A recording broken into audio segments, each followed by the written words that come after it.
Hello everybody and welcome to this episode of Sharon's Home and Garden channel. Today I'm going to be making sauerkraut. Now I've never made sauerkraut before, so this is going to be an experiment. So you can follow along and see how it goes. Sauerkraut takes 2 weeks to ferment and it is a wonderful probiotic food. And since I've gone on the ketogenic diet, I have been craving sauerkraut. I don't know why. I just have. So I thought recently I got a CSA share that had 2 cabbages in it. And this beautiful cabbage, organic cabbage, is going to become my sauerkraut. So join me in the kitchen as we attempt this dish. We're going to make some sauerkraut. See you in a bit.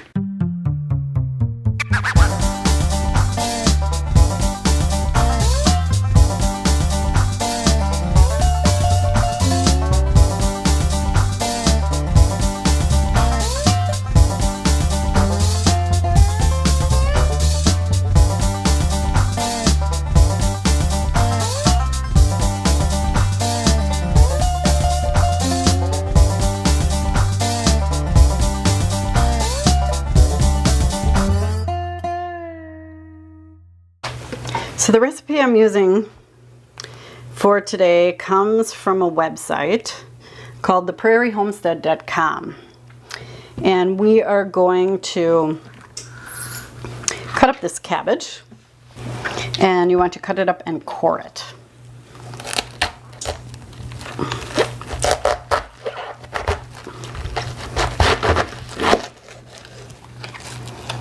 So beautiful, beautiful cabbage.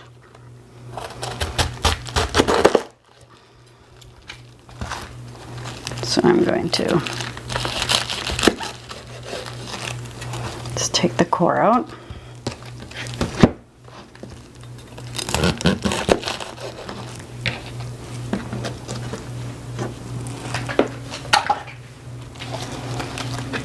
I don't know what it is lately that I am craving sauerkraut so much. I don't know if it's because you're supposed to raise your salt levels a little bit when you're on keto,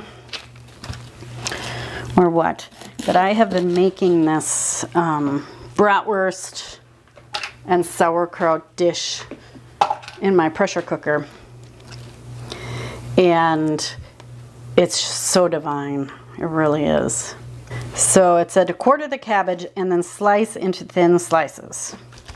So I'm guessing we want it to shred.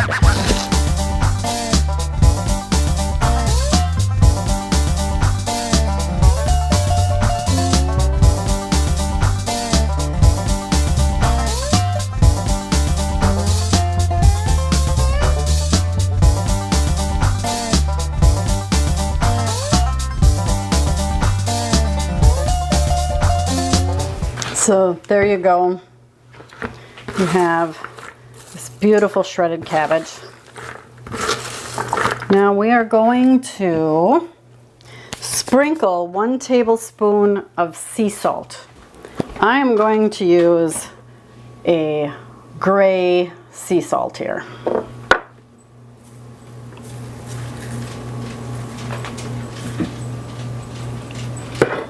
Once the sea salt is in here, you let it sit. I'm going to mix it up a little bit for 15 minutes.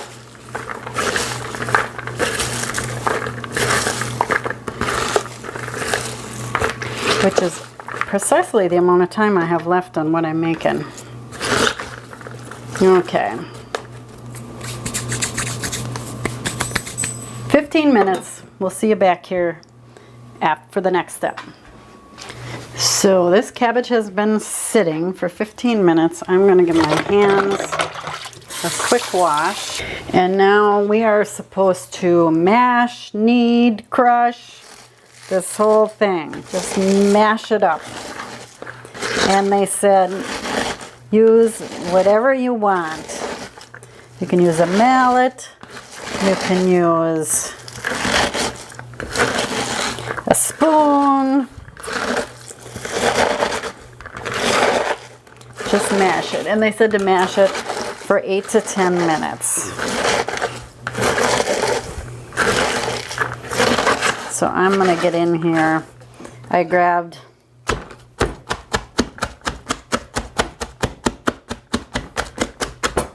trying to think of all the people who have wronged me in my life. This is for you. That was only a minute. That was only a minute. So really, this is like better than therapy. Okay, that is about 10 minutes. So now what I want to do is taste this. It tastes salty. I'm going to flavor mine with caraway seeds because I'm going to put them in there anyway, so I'm going to put a tablespoon of caraway seed in there. You can put caraway seeds. Some people put juniper berries. I love caraway. It's the German in me. Okay. We need to put it into the jars. So I've got a nice clean jar here. It just came out of the dishwasher. And I'm going to put a thing in there because I know I'm going to make a mess. So let me get some in there and then I'll pack it down.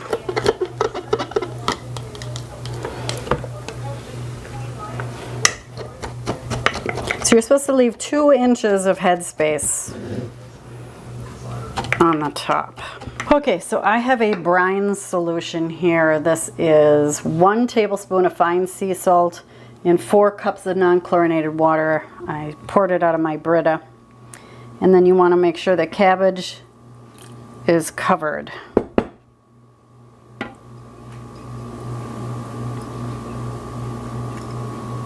And I might stir it a little bit. Make sure there are no air bubbles in there. I can see them coming up. In the description of this, it said if the cabbage is rising to the top, which mine is, even though I'm repacking it down, to put some pieces of the core on top. Now any cabbage that's exposed to the air, you're going to have to throw out.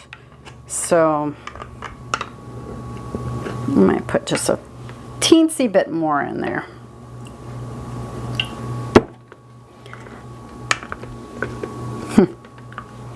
Any leftover brine you can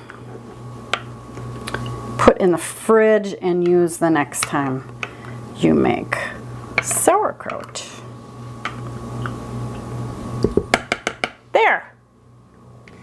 Fun, no? So let me grab pieces of the core here and I'm going to put them in here.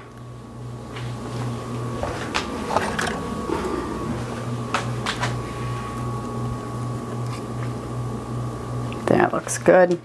So all the cabbage is submerged. Now we're going to put a lid on it. Normally I use these lids for my mason jars because I use them to store a lot of stuff. But for this, I'm going to put on a regular lid.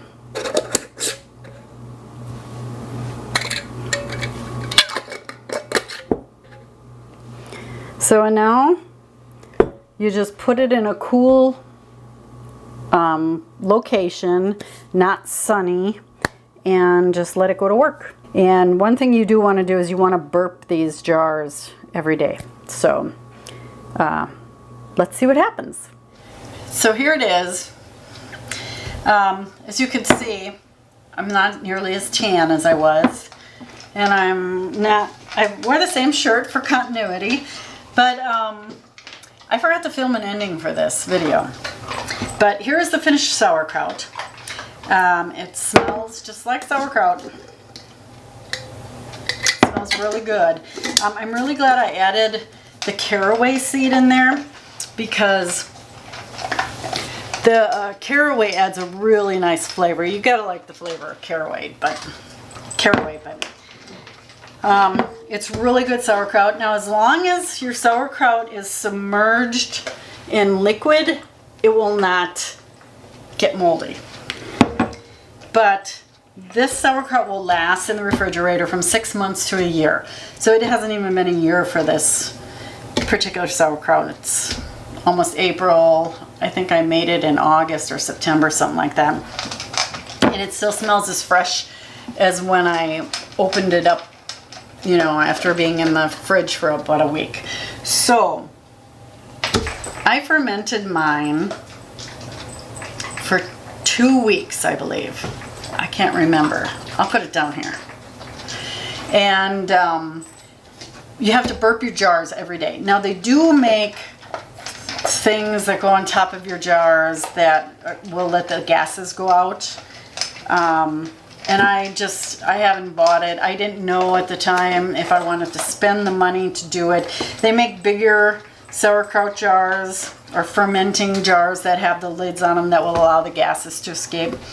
But when you go to burp your jars, do it over the sink, especially the first few times, because there was one time where I burped it and it just fizzed out. It didn't explode, but it was fizzing out and dripping. So I just closed it up real fast and then held it over the sink. So this turned out really good. I would definitely do this again. It was a great way to use the cabbage. Next time I would probably make a double batch. So give it a try. It's really kind of easy as far as fermenting foods go. This is probably one of the easier ones to do. It's kind of fun to be able to say, hey, I made that sauerkraut. So thanks for watching, everybody. If you like what you saw here, please hit that subscribe button. And always remember, be it ever so humble, there's no place like home. Have a great day, everybody. Bye-bye.